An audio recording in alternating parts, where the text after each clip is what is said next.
سر رحيل محمد صلاح مو صلاح عن ليفربول.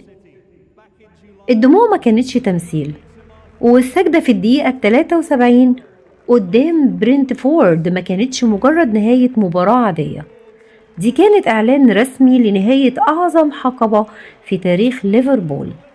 يا تلحقوا يا ما تلحقوش، الفرعون خلاص حزم حقيبه وفجر المفاجأة برحيل رسمي بعد 9 سنين من المجد و255 هدف هزوا أركان إنجلترا كلها. لكن ورا المشهد الدرامي المؤثر ده في كواليس ضرب نار وأسرار ولسه ما اتحكتش. ليه بقى محمد صلاح فسخ عقده بالتراضي ودلوقتي بالذات قبل نهايته بسنة؟ وليه اتنازل عن ملايين انجلترا؟ الخفايا بتقول ان الملك حب الخروج من الباب الكبير وهو في قمة مجده وما استناش لما الامبراطورية تقع.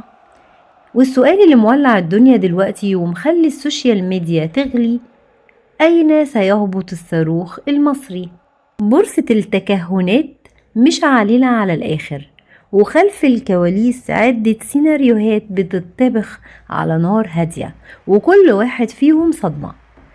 في سيناريو بيقول إن زلزال المليارات في السعودية وهو نادي الاتحاد عينه على صلاح من سنين، ودلوقتي وهو لاعب حر العرض الخيالي جاهز براتب فلكي يتجاوز رونالدو، وفي امتيازات إعلانية تخلي الواجهة الرياضية الأولى في الشرق الأوسط.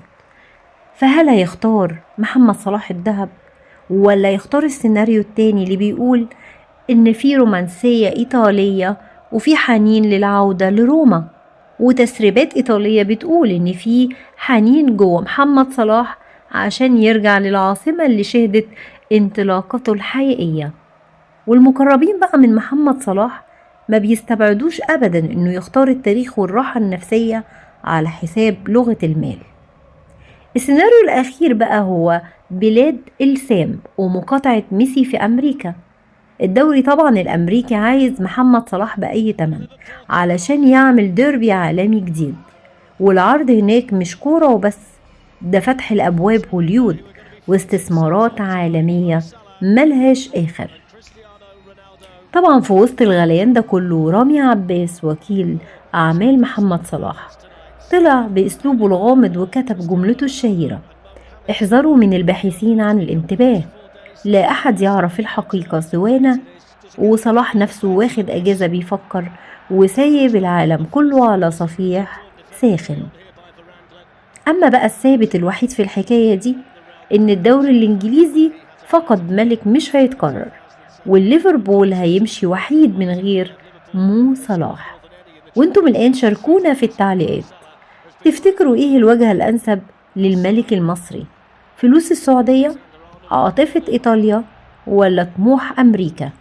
وما تنسوش تشتركوا معانا في موقع روبينا 25.tv.com علشان تتابعوا الخفايا أول بأول.